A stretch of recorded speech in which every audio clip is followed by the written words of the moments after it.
At just 17, Jordan Lee was known at Lincoln High for being a quiet student with a big heart. He wasn't the class president, nor was he the star athlete, but he saw things differently than most.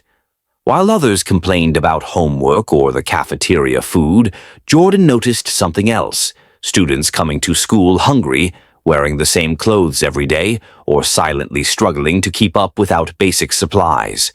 It all started one rainy morning during his junior year. Jordan arrived early for tutoring and spotted a classmate digging through the trash outside the cafeteria. She quickly walked away when she saw him. That image stayed with him all day. Later that night, Jordan couldn't shake the feeling.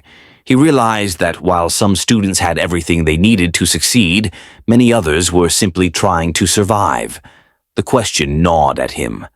What can I do about it? With no money, no experience, and no real connections, Jordan began where all big ideas start, with a notebook and a dream. He wrote, "Bridge the Gap," a student-led effort to support students in need. His goal was simple: create a nonprofit that would provide school supplies, food, hygiene kits, and clothes to students who couldn't afford them. But turning that vision into reality was anything but simple. He spent evenings researching how nonprofits worked, watching YouTube videos on grant writing, and emailing organizations for advice. Most of his messages went unanswered, but he kept going. With encouragement from his English teacher, Ms. Rhodes, Jordan hosted his first fundraiser, a weekend car wash in the school parking lot. It rained that day, and only a handful of cars showed up. They raised just $47. Jordan could have given up, but instead he saw it as the first step. He used the money to buy notebooks and pencils, then quietly placed them in the school counselor's office with a note, "For anyone who needs them. No questions asked." Word began to spread. Soon a few students joined his mission. They called themselves the Bridge Crew. Together, they organized a school-wide donation drive, collecting gently used backpacks, jackets, and non-perishable food. They decorated boxes, made posters, and spoke during morning announcements.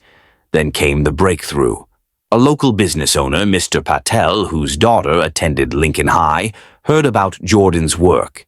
Impressed by his initiative, he donated $1,000 to help expand the program. With that money, Jordan bought shelves, stocked up on supplies, and created what he called the Bridge Room, a small, discreet space in the school where students could grab what they needed. No judgment, no forms, no labels. By the end of the year, Bridge the Gap had helped over 80 students. What amazed people most wasn't just the impact, it was how Jordan ran everything with heart and humility. He didn't seek attention. He didn't post about it for likes. He just wanted students to know they weren't alone. By his senior year, Bridge the Gap became an official 501c3 nonprofit. It expanded to 2 other high schools in the district, run by student volunteers trained by Jordan and his team. Local news outlets picked up the story. Donations began coming in from community members who believed in the cause. But Jordan's favorite moment came during lunch one day, when a student he didn't know walked up and said, "Hey, thanks. I got a winter coat from the Bridge Room last month. It helped a lot." That was all the validation he needed. Now in college, Jordan continues to oversee Bridge the Gap remotely, mentoring high school students who keep the mission alive. The nonprofit has served over 500 students to date, and it's still growing. In a world where it's easy to feel powerless, Jordan proved something important. You don't need to be rich, famous, or even an adult to make a difference. You just need to care and take the first step. As Jordan often says when asked how he did it, "I saw a problem, and instead of waiting for someone else to fix it, I got to work. Anyone can do that. You just have to start."